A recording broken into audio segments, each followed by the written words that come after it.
দিয়েছি দেখ। এতটা ঘুরে এটা সামনে দেখতে পাচ্ছি, এটা এখান থেকে লোক শর্টকাটে চলে এসছে। দারুণ লাগছে সত্যি কথা, হেভি লাগছে। ওই যে গঙ্গাটা একদম ওই সাইডে, কতটা উপরে উঠেছে। হ্যাঁ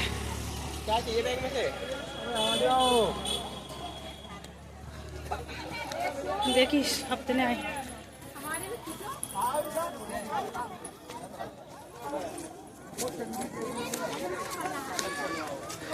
এক ধাপ, এটা মানে 2 ধাপ।